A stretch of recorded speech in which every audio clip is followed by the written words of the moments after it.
दोस्तों, आरती छोटू मामले में जब से छोटू की हत्या हुई है, तब से लेकर अब तक आरती को सिर्फ दर्द मिला है, सिर्फ आंसू मिले हैं। शायद ही ऐसा कोई लम्हा हुआ होगा जब उसके चेहरे पर मुस्कुराहट ने दस्तक दी हो। कभी उसने मुस्कुराने की कोशिश भी की तो अगले ही पल छोटू की याद आ गई और फिर से आंखों ने आंसुओं की बरसात शुरू कर दी। आजकल इतने फास्ट ज़माने में भी आरती जैसी लड़कियां हैं जो अपने प्यार को लेकर हद से भी आगे गुजर जाने का जुनून रखती हैं। देखकर ताज्जुब होता है। अपने प्यार की हत्या अपने ही परिवार के सदस्यों द्वारा देखकर जिस तरह से वो छोटू को इंसाफ दिलाने के लिए जिद पर अड़ी है, उसे देखकर लगता है कि उसकी जगह शायद कोई दूसरी लड़की होती तो अब तक टूट चुकी होती। बात सिर्फ इंसाफ के लिए लड़ने के लिए होती तब भी ठीक था, लेकिन आरती ने इसके अलावा और भी बहुत कुछ सहा है। अपने परिवार, पड़ोसियों और रिश्तेदारों की कड़वी बोली और ताने झेलने के बाद भी वह अपने फैसले से पीछे नहीं हटी। छोटू की हत्या हुए धीरे धीरे 3 महीने होने वाले हैं और आज भी उसे जान से मारने की धमकियां मिलती है, लोगों की गालियां मिलती हैं, परिवार वालों के ताने सुनने को मिलते हैं और आरती के लिए ऐसे शब्दों का प्रयोग किया जाता है जिसे सुनकर एक आम लड़की तुरंत कदम पीछे हटा लेगी। इन सब के बावजूद वह छोटू को इंसाफ दिलाने के लिए प्रशासन से लेकर मंत्रियों तक से मुलाकात कर रही है। ऐसा लगता है कि उसके जीवन का अब सिर्फ और सिर्फ एक ही मकसद रह गया है और वो है अपराधियों को सख्त से सख्त सज़ा दिलवाना। इसके अलावा आरती का एक फ़ैसला मुझे कुछ सही नहीं लगा और वो यह कि जीवन भर शादी ना करने का प्रण।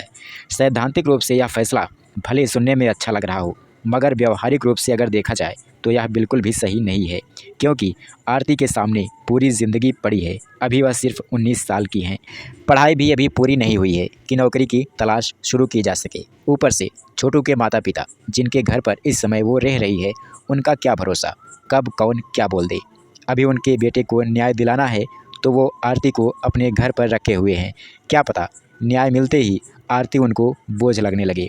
इसलिए आरती को छोटू की विधवा बनकर जीने वाले फैसले पर फिर से एक बार विचार करने की ज़रूरत है, ऐसा मेरा व्यक्तिगत मानना है। मैं यह नहीं कह रहा हूँ कि अभी शादी करें, अभी आप लड़ लो दुनिया से, अपने प्यार को इंसाफ दिला लो, छोटू के माता पिता की सेवा करके अपना फ़र्ज़ भी निभा लो, लेकिन साथ साथ में यह भी कोशिश करो कि अपने पैरों पर खड़े हो जाओ, आत्मनिर्भर बन जाओ, जीवन यापन का एक जरिया खोजो। उसके बाद इच्छा हो तो पढ़ाई करो या फिर कोई बिजनेस, लेकिन कुछ ना कुछ तो करना ज़रूरी है। यूट्यूब पर आप बहुत फेमस हो तो ये आपके लिए एक बेहतर विकल्प हो सकता है। आप वीडियो या ब्लॉग बनाना सीखकर यूट्यूब पर अपना कैरियर सेट कर सकती हो और कमाने का एक ज़रिया बना सकती हो।